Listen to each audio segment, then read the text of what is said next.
you have the authority to make it a protected area, no matter what. Like, you could do anything with the ocean. It's under your control.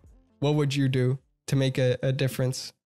Yeah, so this is something that I think is extremely important, and that science is slowly starting to recognize and do first. Mm-hmm. But I would talk to the communities that live along these coasts, the indigenous and Black people, people of color that have built a relationship with these communities for thousands of years. Yeah.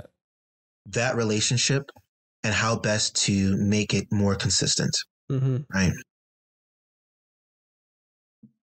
I've seen a lot, in the Caribbean. There are a lot of hardworking and people that want to go down there, and they study these places, and they want to try to communicate and enact change and say, you shouldn't do this and you shouldn't do that. And that is not very well received. Yeah. By telling somebody what they should do and not do. Especially if you've lived there your whole life, and somebody, comes down and it's like, oh, I have this PhD and I know this. And so therefore you should listen to me. I don't, Mm-hmm. That's ineffective.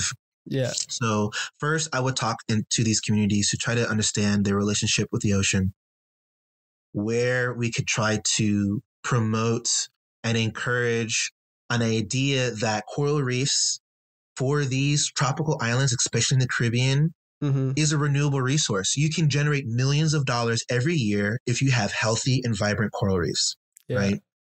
And so, really trying to sell that message and saying, hey, your economy can be based on coral reefs and mangroves and seagrass communities, right? Mm-hmm. They're talking about a global carbon tax, right? So like countries that actually, have these ecosystems can receive money and funding to protect and to increase these ecosystems, right? So they can do a better job of pulling carbon out of the environment. Mm-hmm. I would talk to these communities and then, of course, establish a basic understanding of where and when and what to catch, right? Yeah. Based on seasonality, incorporate the skill sets that we already have. Marine science has really expanded and taken off. Mm-hmm. And we already have the tools and the understanding and the knowledge on how to enact real change and to protect coral reefs. And back to, what you mentioned earlier, coral reefs are indeed very resilient. If you leave it alone, they will come back. Fish will start to, exactly. Corals are actually very resilient. If you give them a chance, if you give them a break, right? Yeah. No more coral diseases, no more, let's try to cut down on our carbon emissions. Mm-hmm. And so that we're not getting severe hurricanes every single year. Yeah. Let's try to cut back on our pollution and plastic use entering in the ocean so that, that exacerbates microbial activity in the water column and actually can lead to pathogens. Yeah. Right. There are so many things that we can do. So I would talk to the community about establishing a relationship with their ocean.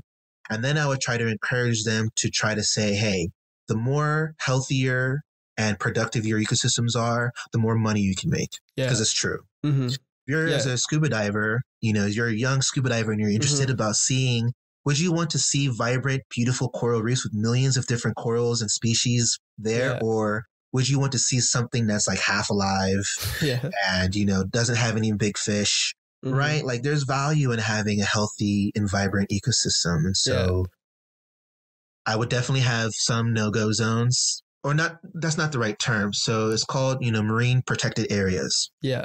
Areas that have a certain set of rules that people must follow in these areas. And one of the greatest examples of this that is taking place is in the Florida Keys. Mm-hmm. There's this real big push to it's called the 7 Iconic Reef. And so this is based on research. So long-term monitoring data has looked at all the different reefs in the Florida Keys. And they've identified specific reefs that are the most vital for the remainder of the Florida Keys, basically. Mm-hmm. And so there's a bunch of different agencies from the state, from local government. There's like nonprofit universities are collaborating together to regrow corals. So they're doing a lot of coral restoration work that's out there. They're trying to limit the amount of fishing and boat traffic that's out there, sunscreen use, these kinds of things. Yeah.